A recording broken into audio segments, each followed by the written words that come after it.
Welcome back, everybody, to Life Beyond the Three. I'm your host, Trevin Knell. I'm the co-host, Trey Stewart. We have the two-time Big East Defensive Player of the Year, two-time All-Big East second team. He ranked second in NCAA history in steals. He was a French League and Finals MVP, three-time French Defensive Player of the Year, also the 2002 Bob Cousy Award, and then he also holds the single-game steals record against Rutgers. Coach JL, give us some. First off, I want to say that was a great introduction. Committed to Howard, George Washington, Dayton, Wyoming. Oh my gosh. Wyoming, and then I could not see JL in Wyoming. So how was that, coaching Ant? Everybody always asks me about Ant and how was it coaching him. And, you know, first off, he's a great kid. Yeah. He's a kid, like a silly kid, you know, but unbelievable kid, works extremely hard.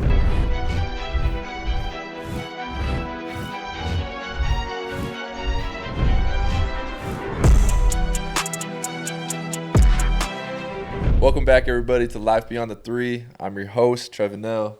I'm the co-host, Trey Stewart, and today we're going to give a little introduction to our guest. Trevin's going to take the mic. All right, so guys, we have the two-time Big East Defensive Player of the Year, two-time All-Big East second team. He ranked second in NCAA history in steals. He was first for a while. He was a French League and Finals MVP. Three-time French Defensive Player of the Year. Come on. He was also the 2002 Bob Cousy Award. And then in his whole college career, he averaged 8 points per game, shot 35% from three. They're sleeping on your shot. That's what I'm saying. They're sleeping on your shot. And then he also holds the single-game steals record against Rutgers. Some might call him your vet's favorite vet. Vet's favorite vet. We got Coach JL with Coach us. JL, give him some. Man. Let's get it. Give a little something for JL. Appreciate you taking time out of your busy schedule. We're grateful for you. But yeah, really, we just kind of want to dive into your career. We want to dive into your life and just you as an individual. Just kind of a message to young Cougars trying to inspire to make it to that next level. So, yeah. Well, first off, I want to say that was a great introduction. I got you. You know, Of course, it was great. It was all your stuff. He's like, I like that. Let's do it again. No, it's a pleasure being here. First of all, I'm super excited and happy for you guys. You know, you guys are two of my favorite players that I've ever coached. You know, so I've coached a lot of guys and been around a lot of guys, but you guys, you know, you are the epitome of hard workers, great people. Right, and just fun guys to be around. So I'm excited for this. Let's go. Appreciate you, Joe. Wow, that was genuine. That was genuine. I'm going to take that, put that in my pocket. We got to clip this part. I'm going to play it every night before I go to bed. Like, man, he does like me. Oh, man. Okay, we're going to talk about your life growing up. Yeah. Tell us a little bit about early life, where you're from, that whole rundown. Yep. So I'm from a small city right outside of Philadelphia called Chester, PA. You know, it's a great city from the standpoint of there are a lot of great human beings, people there. You know, I have a great family, my mother, my brother, my sister, my father, you know, aunts and cousins, and you know, I have a lot of great friends back home. But it's a city, you know, that is not for the weak, right? You know, it's a lot of you know, a lot of challenges, you know, growing up in a place like that where it's a lot of, you know, when I was growing up, it was a lot of, you know, drugs and violence and things like that alongside of the great things, right? You know, but I wouldn't change my upbringing for the world, you know, because it made me who I am today. But, you know, it's a big basketball town. You know, we have a lot of great players that have come through there. And for us to be so small, like the number of basketball players who've come through is phenomenal.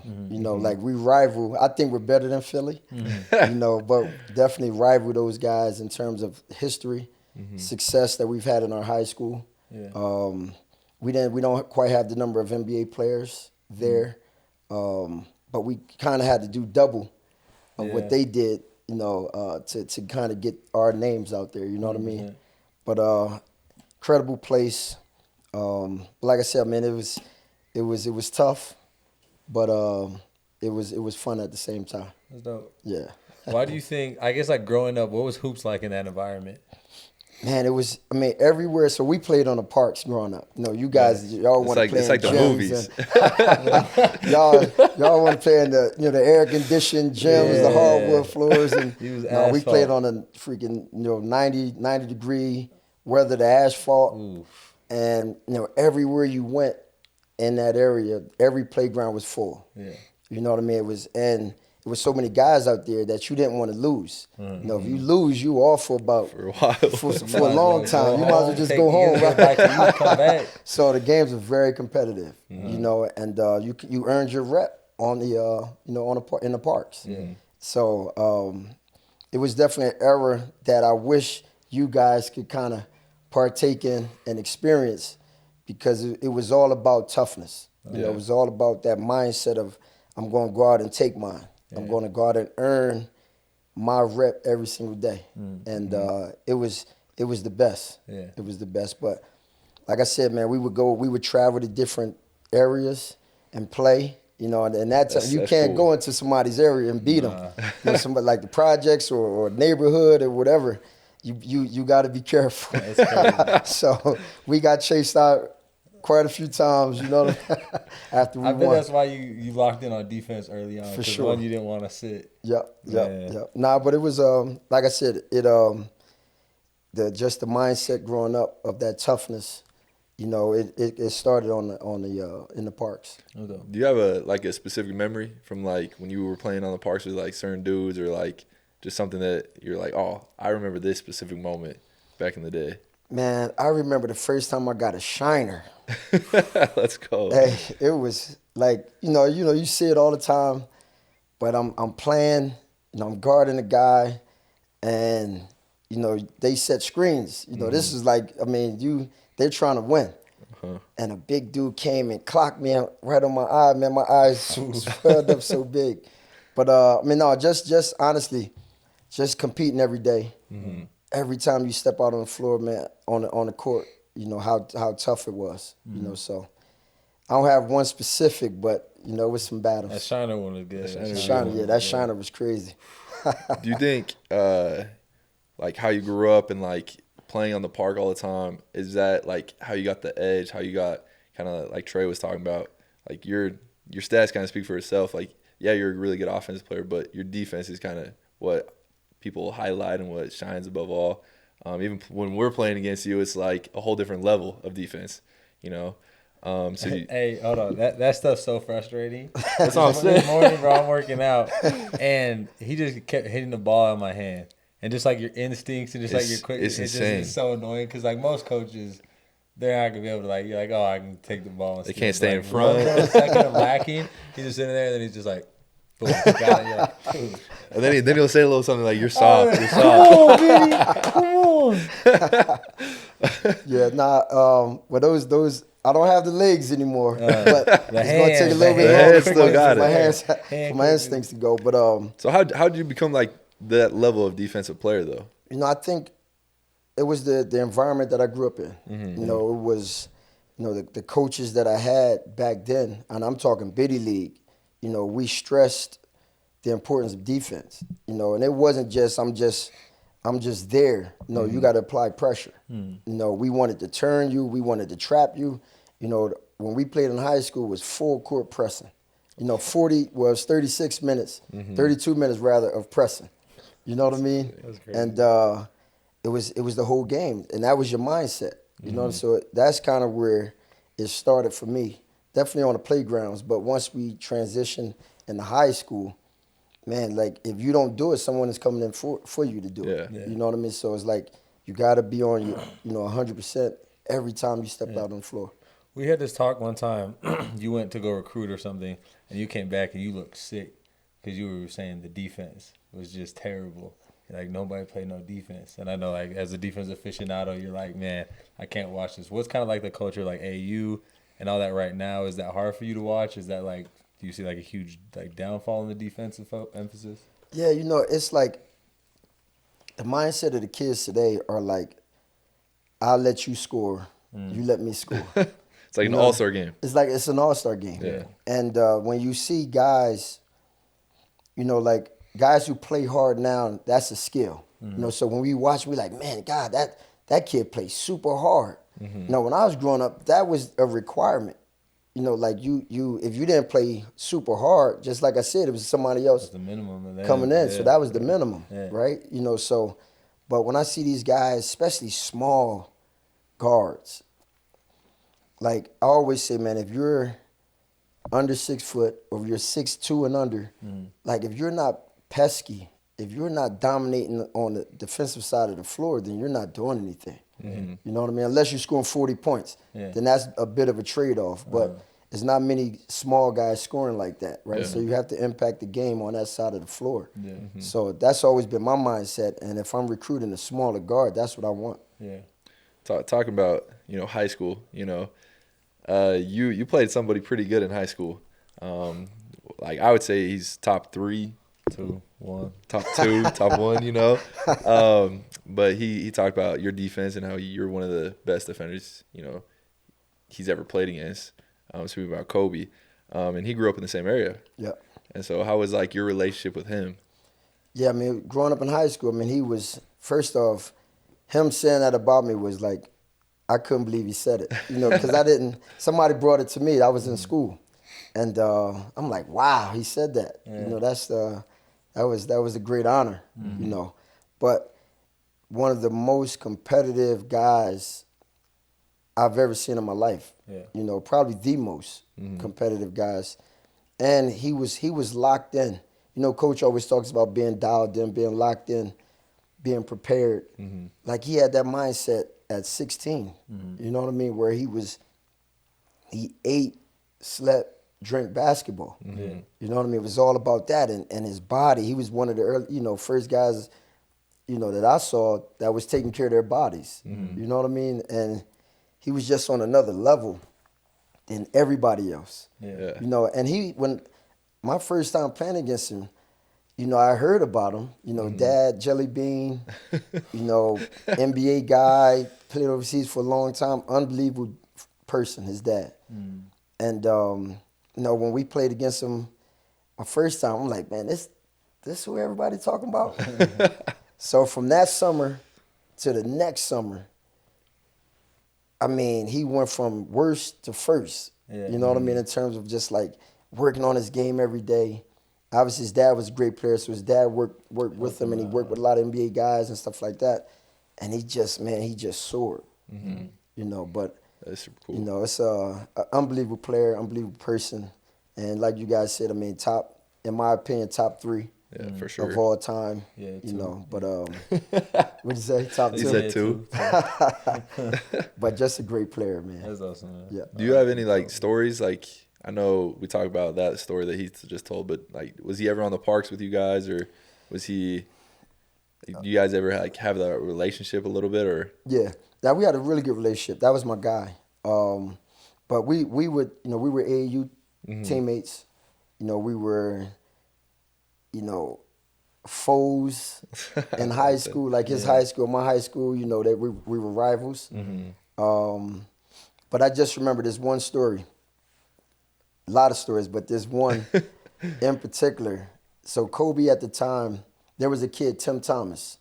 So Tim Thomas was 6'10", super athletic, played in the NBA for about 13 years, I believe, 15 years. Okay. But at that time, I had never seen anybody like Tim Thomas, right?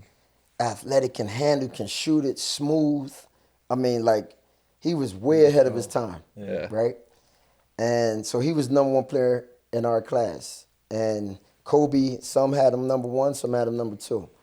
So we're playing him in this tournament called Charlie Weber. And Tim Thomas's team, they're loaded. They got about 8 high-level D1 guys. I'm on a team with, Kobe, Rip Hamilton, myself, a couple other guys. We had a good team, but we weren't as loaded as those guys. You weren't as loaded as them at the time. We show all time now, yeah. So we show up. So Kobe's my roommate, right? And so the night before the game, lights out. 8:30, lights out. Kobe's locked in. And me, I want to go hang out. I want to go to the mall. I want to chill. You know what I mean? And but he's, sleep or doing what he's doing. But he's locked in for the game. So game time come, started the game. Tim Thomas wasn't there. So, we're handling those guys not easily, but it's not the same game as if Tim would be there. So this had to be the end of the first quarter. And we're in the huddle. All of a sudden, we hear this roar. So at Charlie Weber, they play at University of Maryland's gym or their field house. So it's 4 courts back to back, side by side. And when I tell you, every coach in America was just around our court watching the battle. Yeah. So anyway, so we just hear this roar, like, Arr. So Kobe, he's sitting next to me. He kind of, lean forward, kind of, push guys to the side. We see Tim Thomas cutting through the crowd, right? When I tell you, this joker was like, he couldn't sit still. He couldn't wait to get a piece of Tim Thomas, man. So the game starts. When I tell you, that's when I knew Kobe was like he was different than anybody else. The way he elevated his game when Tim Thomas stepped on that floor. And Tim was good, but he wasn't even on the same level as Kobe, man. I mean, Kobe, that's a cool story. He went crazy. And at the time, I got Kobe on my right, Rip on my left. The only way I could score is by getting a steal. I ain't getting that ball otherwise. Right. That's weird. So, but nah, it was fun. That's how I feel playing with Trev. That's crazy. Halfway to the basket by the time I look. That's cool. That's super cool. And then talk about your recruitment. You shared probably one of the funniest stories. We don't have to get too much into it. One of the funniest stories of your college recruitment, and that ended up in Providence. Do you want to just lightly go over that? Which one? which story? Hey, can we say how many schools you committed to? Because I was rolling when you were saying. I don't even know this. I don't think. Don't, bro. This That's is the crazy. funniest story you ever said, bro. Yeah. So I committed to about 4 schools. What? So I always say now, like when a kid, I always talk about, man, Coach, I want to come out. I just want to take my visits. Yeah. So that was my story all the time. So I would go to a place. I went to Howard. And that's where I was going until I got out of my commitment, because everybody else was going big time and I'm playing against these guys. So before Howard, so Mike Jarvis, unbelievable coach at George Washington. So I go down on a visit and, I really like Mike. They had a great staff and, they had this other little guard, Shante Rogers. Got to look this guy up, man. He's about 5'3". That's being generous, right? But tough, Baltimore guy, man, he could do it all. He led the team in rebounding, assists, and scoring at 5'3". That's crazy. Right? So he was on the team. So he was going to be a junior when I came in as a freshman. So Coach, Jarvis, we're in his office and Shante, we're sitting how you guys are. So he's like, man, you guys are going to kill college basketball. Nobody's going to be able to bring the ball up the court. So in my mind, I'm like, dude, I'm 5'9", and that's being generous. This guy's 5'3". I'm like, I'm a point guard. He can't be the 2, and I'm definitely not the 2. Yeah. You know what I mean? I couldn't see it, right? But I had a great time on my visit. And the way he said he was killing, he's like, all right, fun, man. So had a great time on my visit, and I was like, Coach, man, I'm coming. But I just want to go on all my visits, right? So I forget what school was next. Maybe I went to Dayton. Dayton's great coach. They laid out the red carpet for me, right? Had a great time. He had a great time. Somebody told him, Coach, I'm coming. I just want to go on all my visits. So now that's 3 schools. 3 schools. So next so Providence comes in late. So go on. They had just made the Elite 8 run. Sham God had declared pro. And I'm in prep school, and I used to watch them all the time, and they used to come to our games all the time. We had some really good guys on my prep school team. And when that happened, I'm like, man, Big East, that's where I always wanted to be. You know what I mean? I grew up watching Syracuse, Georgetown, Villanova. Mm-hmm. Those were, in my region, those were the schools, you know what I mean? Mm-hmm. And I'm like, that's why I want to be in that conference. I want to play against those guys. Mm-hmm. I want to beat Villanova for not recruiting me, right? So I ended up committing to Providence, but I committed to Howard, George Washington, Dayton, Wyoming, Wyoming, and then Providence. I could not see Dale in Wyoming. You in Wyoming would have been crazy. I committed to those guys. You just had such a great time. I had a good time on visit. So what'd you say? Like, did you call him up and be like, "Hey, coach, I'm actually not coming"? Oh, they got pissed. Yeah, oh man, it was. I don't want to get into it, but it wasn't easy. It wasn't pretty. It wasn't pretty. It wasn't pretty. It wasn't But pretty. hey, you had a great career at Providence. Talking about your career at Providence and then going pro, having a very successful pro career. I mean, just your playing career is just very commendable and just amazing. So just kind of briefly go over that. Yeah, well, I appreciate that. So after I finished up Providence, so I went to camp with Utah. Mm-hmm. I went to camp with the Clippers. Yeah. Played summer league with both teams. And I actually thought I was going to get on with Utah. It was Stockton's, Malone's last year there. So that didn't happen for me. And I went to the G League or the D League. It was developmental league at the time. So that's how long ago it was. It wasn't that long ago they switched it though. To the G League. I remember growing up and it was the D League. It was D League? Okay. Yeah, so I remember that. So not too long. Huh? High school. It was like 2016 or something like that. 2015. Where? When they switched it? Yeah. My bad. Nah, well, I was in 02. No, I'm saying that's when they switched to the G League, wasn't it? Okay, I don't know. We'll figure it out. We'll figure it out. Right. So, so I did that, and then after that, I played a year in the CBA. Mm-hmm. And after I was a Harlem Globetrotter. CBA is? So I was Dakota Wizards. Oh. Yeah. That's cool. So I don't know that. That's cool. So then the Harlem Globetrotters. Good. We'll get into the Harlem. We got to talk about Harlem a little bit later. That's crazy. After Harlem 2017, Globetrotters. 2018. So I was pretty close. Yeah, you were close. Yeah.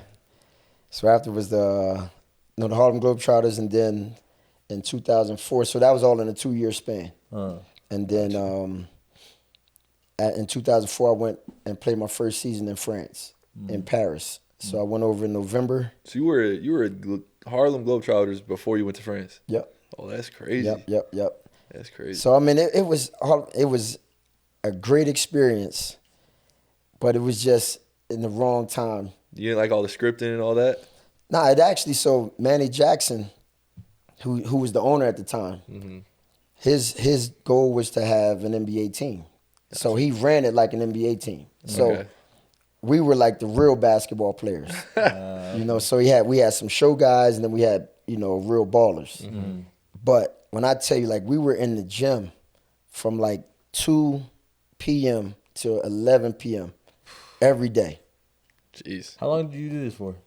It was about 7 or 8 months. Oh wow. Okay. Yeah. That's where the granny That's half court shot came in. Okay. All makes sense, making sense now. So JL, when we go on the road, he will come up at half court and he'll shoot a granny shot just like this. And he makes it every time. He's very accurate. Very accurate. So it's making all sense. Right.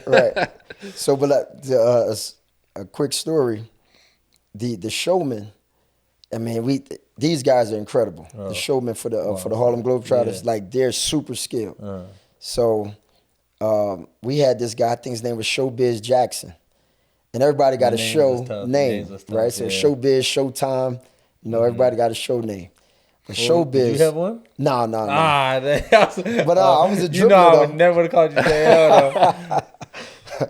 So the showman, Showbiz would literally, he'd throw it up, catch it, and throw it. I mean, it's I can't even practice it. Yeah. But he would throw it over his shoulder in from half court. Whoa. I mean, it's unbelievable. That would kill your shoulder. That was destroy it. I know that. Yeah. So if they make We'll go these straight shots, they left-handed. get a bonus in their check. Oh, wow. really? Yeah, so you could tell these jokers be trying these to guys make are that trying shot. crazy. Oh, that's cool. But yeah, so my first year was in Paris. So I was there for a season and a half. My contract was bought out by a team in Strasbourg, France, which at the time they weren't EuroLeague. They were trying to get to EuroLeague, so they were just under EuroLeague.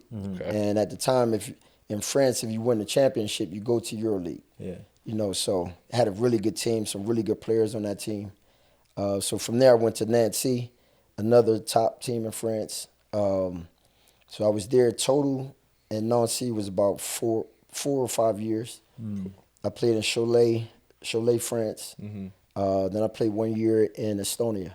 Wow. Yeah, won 3 championships. That's cool. Yeah, so it was pretty good, wow. man. That's a great Pretty career. good. That's Yeah. amazing. I was living in France. Because we had Charles on here, and he was Yeah. telling us like the food is different. It's definitely different. I mean, France, man, I love France. Yeah.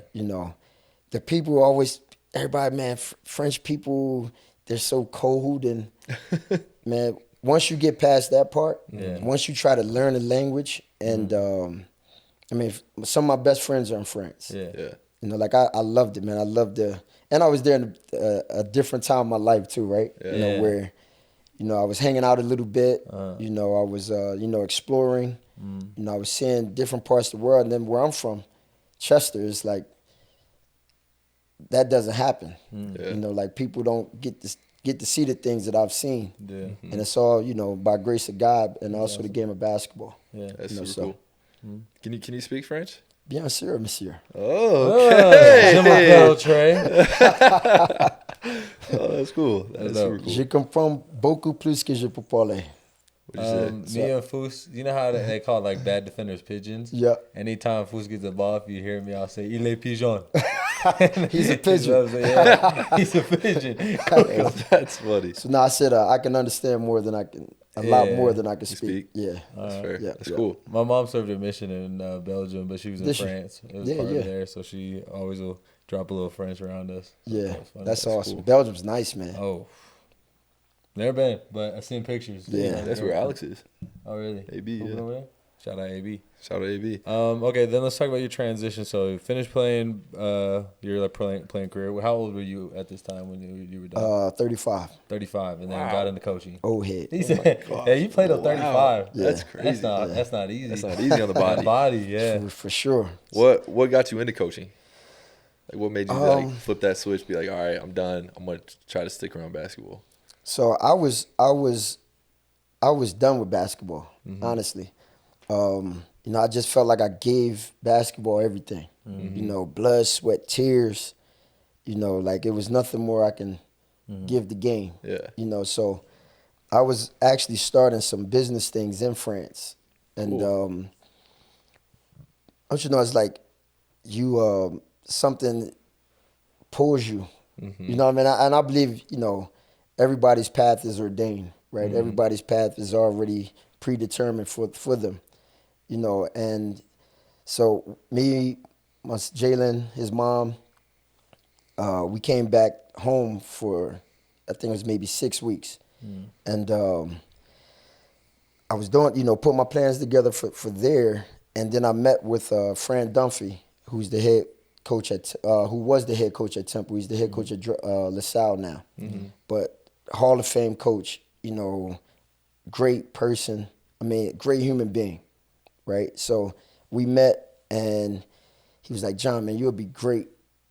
You'll be a great coach, man. Like, these kids need someone like you, right? So I met with him. I met with Phil Martelli, who at the time was the head coach of St. Joe's. And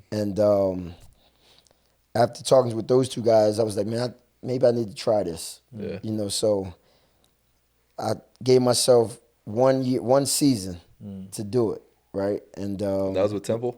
that was with Temple. I was a grad assistant at Temple, and now I'm at BYU. Let's go. But it all started there. So- And You went from Temple, then you started coaching at Drexel, yep, and you went Drexel to Brown. yep. what was it? No, I don't think he was there. Zach Hunsaker.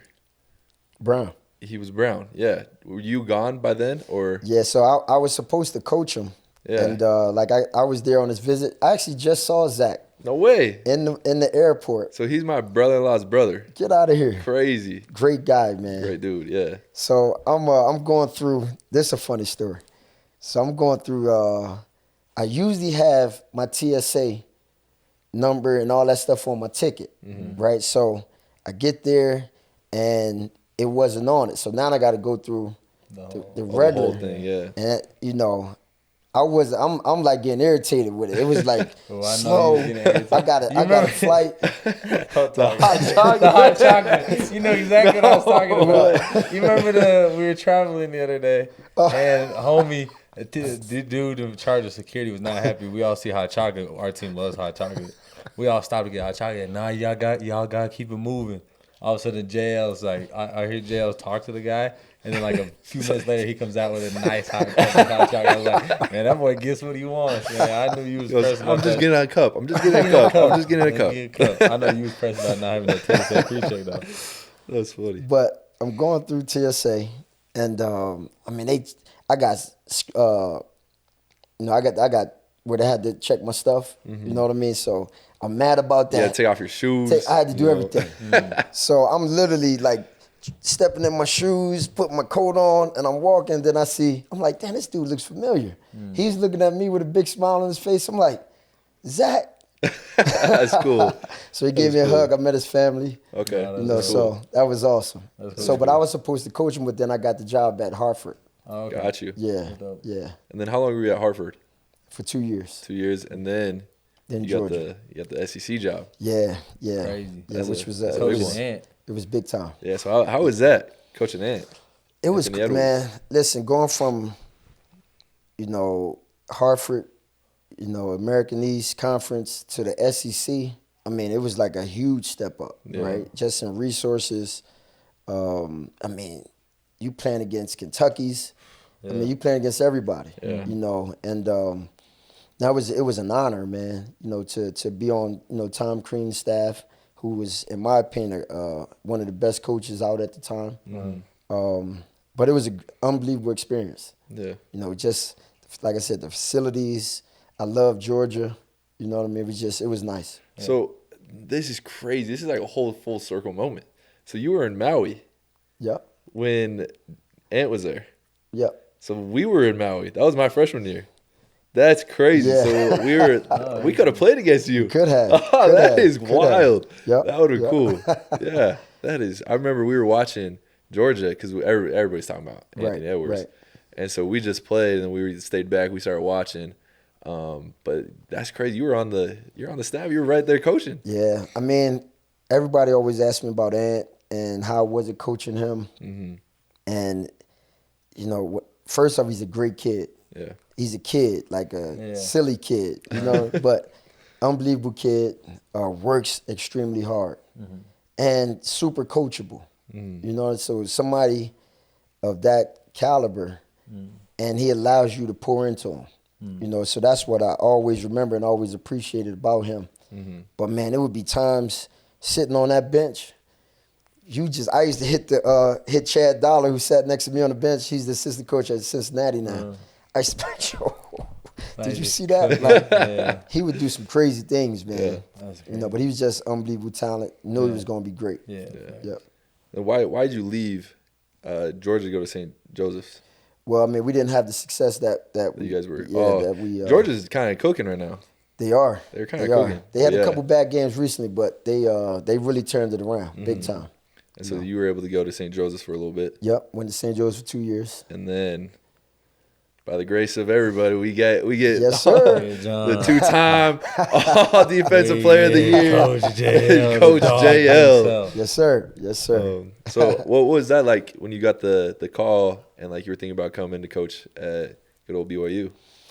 Yeah, man. It was, first off, I had known KY before. So when I was a grad assistant at Temple, he was an assistant with the Sixers. Gotcha. So through my former head coach at St. Joe's, they brought me on and do different things with the Sixers. Oh, So that's cool. Just being around him, he brought me. I did one thing with the 87ers. When he was the head coach, they would bring me in to do the pre-draft workouts or be a part of it. So I would play defense on those guys. Those poor dudes, come in just trying to get it just an ounce of just light. Right. So they would literally awesome. have me playing defense on, D'Angelo Russell, Moutier, all those guys to see how they handle pressure. Yeah. So, I mean, I never forget the Moutier workout, boy. It was like, he had a rough time. He was like, he couldn't even finish the workout. He had a good time. Huh? I said, Trey said it right. You had a good time. But yeah, then D'Angelo Russell, that was another good one. So we had to get back. So, being able to be a part of KY's staff was like a dream. I already had the utmost respect for him because I saw what he was doing there, and then his journey, right? Rising in the ranks in the NBA. I definitely wanted to learn as much as I can from him. Be a part of this, building this program to where he wants it to go. And you guys are a part of it. But it's a dream come true for me to be here. Let's go. So what's your favorite moment at BYU so far? I gotta think about this. Honestly, working with you guys every day. So I can't pinpoint one, but the joy that I have every day working with you guys. Like I said, man, I love you guys. You two both. Proud of y'all. But y'all just bring so much joy to my life, just being able to work with y'all. And I know we go at it. Yeah. But it's fun. Yeah. Because I mean, at the end of the day, I want the best for y'all. Yeah. So I'm gonna try to push y'all to be the best, possible version of yourselves. Yeah. But I love it out here, man. I love the fishing. I love the mountains. I love everything about it, man. So yeah. Now, one thing I do have to say, being like completely open and honest with everything, you're like one of the coaches that, I've been so inspired by how hard you work. You're at the gym every morning at 7 a.m. working dudes out. You're hitting it late. You're doing all the film. You're doing all the extra stuff. And that stuff just, fuels us. So, this morning is a great example. I did not come in with the greatest attitude, and I had a really bad workout. And I remember you came at the end and was like, we feed off each other's energy. Regardless of what's happening elsewhere, this is our playground. This is time for us to have fun. And I just really appreciate, that's been, the biggest, I've worked really hard throughout my career, but the biggest mind shift this year has been those workouts are sacred. Those workouts are a time for you to have fun. Those workouts are a time for you to really get better and just fall in love with being in the lab, as you call it. And the Lizard. And yeah, it's just I don't know, just your approach to everything has just been very inspiring to me. So I just have so much gratitude, and nobody will understand how much you've done for the program, how much you've done for players individually, just being there, being that kind of person they can always go to and trust. Seriously, that deserves to be highlighted. It doesn't get highlighted enough, so thank you so much. Appreciate you. Thanks a lot. And then also, other side note, we see a little product placement in your hand.